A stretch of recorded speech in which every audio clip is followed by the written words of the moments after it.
Welcome to Bluff Creek Podcast Radio. I'm Kenna. And I'm Samantha. And I'm Kira. And today's special guest is Terry Holm with Safe Hands Rescue. Thank you for joining us today. So I heard that you rescue animals, and what kind of animals do you rescue? We rescue dogs, and we rescue all breeds. So no one particular breed. Anything that comes through our rescue, we'll take in and help finding a home for them. Where do you get the dogs? All of our dogs come from a high-kill shelter down in Kentucky. Where do they stay when you get them, and how long? They stay in foster homes, which is the only way that we can even rescue them, is we have to have a foster home first. They stay there depending on how long it takes to get adopted. Sometimes it can be as quick as 2 to 3 weeks, and sometimes it can be months. It just depends until we find the perfect home for them. Okay. And how do you adopt the dogs?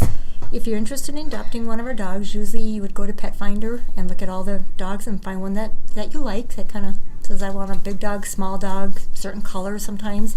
So you find the dog you like. If it happens to be one of ours through Safe Hands, you would come to one of our meet and greets, which we have every 2 weeks. You show up at the location, and everybody has all their dogs there, and you can walk around and visit all the dogs. You can hold the dogs. If you have kids or you have a dog of your own already, you can bring them with and see how they get along with the dog and make sure it's a good fit. If you decide that it is, you put an application in for the dog, and then we review all the applications, and we determine who we think is the best fit for our dog, because we know the dog's personality because we've been fostering it. So once we decide who we think is the best fit for the dog, we then do an in-home visit. So we go to your house and make sure that it's a good, safe environment for the dog. And if everything checks out, then you go ahead and adopt the dog. How do you volunteer? You can volunteer in lots and lots of different ways. Our biggest need is, of course, fostering, because without the foster homes, we can't do what we do. We have a lot of people who help us with transportation, because a lot of times we have a foster parent who's taking care of one of our dogs, but she can't get it to or from its appointments, so we get volunteers to help with driving. We need people helping with their vetting, give them their shots, because they have all their shots before they can be adopted. We have people who help with paperwork. When the dogs first come to Minnesota, we do what's called intake, and that's where we give them their baths, we put their flea and tick stuff on them, we get them tagged, get them their shots and all that stuff. So helping with intakes is a big volunteering too. So there's lots of ways you can volunteer. Where are the meet and greets located?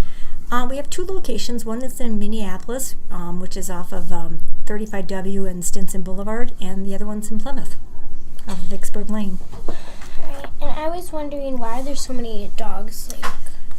Part of the reason why there's so many dogs is a lot of people, and primarily in the South, are just not educated or don't have the money to understand how important it is to get their dogs spayed or neutered.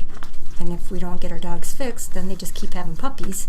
And if you're getting 5 or 6 puppies at a time, that's a lot of dogs coming into the world, and we got to help find homes for them. So before you can adopt a dog through a rescue, the dog has to be fixed first. So that is our goal, to help stop the overpopulation of dogs.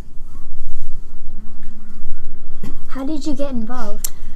I got involved because a friend of mine sent me an email one day, because she was trying to help find foster homes, because she was already involved in the rescue, and she sent me this email, and it just hit me on a day when I thought, why not? And so I thought, well, I'll just try it and see how it goes.